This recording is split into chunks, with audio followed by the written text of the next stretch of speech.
que é entender o papel atual da primeira-dama, porque não existe uma dose de machismo na avaliação da senhora ou até um olhar mais antigo do que se espera de uma mulher do lado de um presidente da República. Ah, ela não deve falar sobre a política. Ah, ela não deve agir dessa maneira. Talvez não exista aí uma dose, talvez de uma visão ultrapassada sobre o que é a função de uma mulher? Não, porque eu poderia pegar, por exemplo, os nossos maridos. No caso, o marido da Sama é a deputado federal. Eu poderia, em vez de eu usar a tribuna, chamar meu marido para usar a tribuna no meu lugar. Chamar meu marido para atender no meu gabinete. Isso é ilegal, isso não tem previsão legal. A pessoa precisa saber as regras de etiqueta, regras de sociedade, regras de civilidade. Quem elegeu a pessoa para exercer o papel elegeu o presidente, não elegeu a primeira-dama.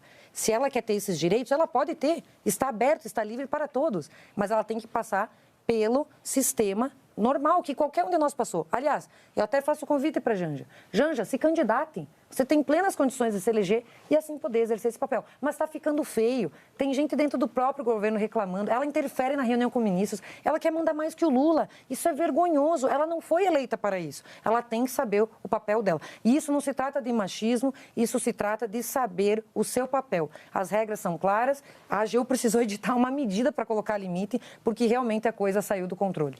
Quero ouvir a senhora, então, sobre isso, sobre os dados que ela apresenta de gastos e também colocar essa questão do machismo, porque muita gente interpreta que no caso em tela, no caso concreto da viagem para a China, não seria um episódio de machismo, seria um episódio de o que ela falou, se ajuda ou não o Brasil naquele momento, não é o fato dela falar. Então, essa discussão sobre se escorar num eventual machismo, mas com a realidade de não ter o cargo político para falar, como é que a senhora enxerga? Bom, primeiro que eu discordo de que a primeira-dama ou esposas de presidentes ou de políticos devam se conter a um papel que é meramente decorativo. Eu não acredito que a AGU tenha feito essa normatização para reprimir a Janja. Pelo contrário, é justamente para evitar que se tenha questionamentos sobre o que se pode e o que não se pode fazer, que é o que a oposição faz de forma constante. E eu vejo uma contradição forte nesse questionamento à Janja, porque é tão evidente que hoje, por exemplo, o PL do Jair Bolsonaro busca catapultar a figura da Michelle, muito provavelmente como um novo nome presidenciável. A gente sabe que essa discussão vem sendo feita. Então, sim, acreditam no ativo político e na capacidade que uma mulher pode ter socialmente. Não seria ela, muito possivelmente, uma nova candidata se ela não tivesse tido o papel de destaque que teve junto com o Bolsonaro. Então é absolutamente contraditório, ou seja, a Janja não pode participar politicamente. Mas por que raios a Michelle Bolsonaro poderia? E eu queria lembrar a deputada que citou algumas manchetes, mas tiveram manchetes importantíssimas sobre a Michelle Bolsonaro que a deputada se esqueceu. Por exemplo, quando ela foi identificada como quem recebia os cheques da rachadinha do gabinete do Flávio Bolsonaro. Ou então, quando o Mauro Cid sacava dinheiro na boca do caixa para pagar o cartão, os gastos esbanjados da senhora Michelle Bolsonaro. Ou mesmo quando ela se silenciou, porque poderia ter feito uma reprimenda pública às declarações do Bolsonaro, quando ele criticou, chamou a esposa do ex-presidente da França, Macron, de feia, ou quando ele tratou das meninas venezuelanas aqui em Brasília como se fosse, pintou um clima.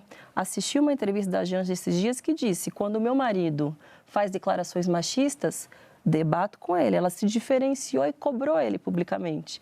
A Michelle, muito pelo contrário, se colocou na posição de bela recatada do lar, nunca se diferenciou do Bolsonaro e, ao contrário, reforça o machismo. Então, existe uma contradição. O problema talvez seja que os bolsonaristas não aceitem que as mulheres não são mais submissas, que se querem se colocar na política. E aí dizem, bom, que se candidate. Eu estimulo muito que as mulheres sejam candidatas, mas é fundamental respeitar as regras que garantem mais possibilidade para as mulheres serem candidatas.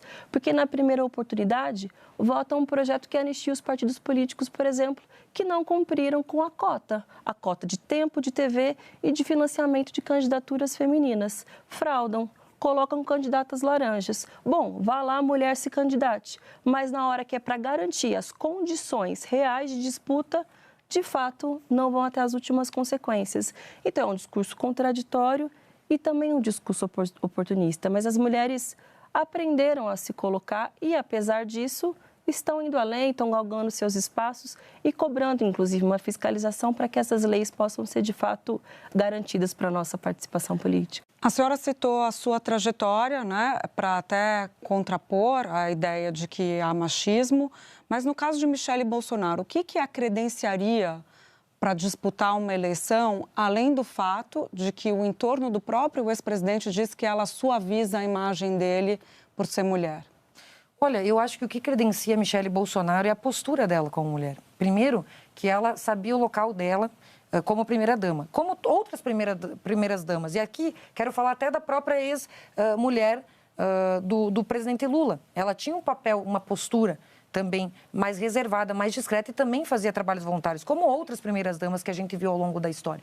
Então, a Michele, a partir do momento que ela assume um programa de voluntariado, o maior programa de voluntariado do Brasil, consegue ajudar 4 milhões de pessoas, consegue arrecadar mais de 10 milhões de reais de recursos privados para fazer essas políticas públicas voluntárias, no caso, ela faz uma grande mobilização e se destaca por esse trabalho, inclusive das pessoas com doenças raras, com deficiência, e isso, ela é vista hoje como um modelo e como um exemplo nessa luta para dar visibilidade a pessoas que antes não eram respeitadas e valorizadas. Então, acho que isso a credenciou. Foi o seu gesto, foi a sua postura, enfim, tanto que as pesquisas estão aí demonstrando. E eu acredito que é um resultado que ela mesma construiu na sua trajetória e hoje é presidente do partido do PL Mulher e tem um movimento gigante de milhares de mulheres que estão se engajando voluntariamente na política.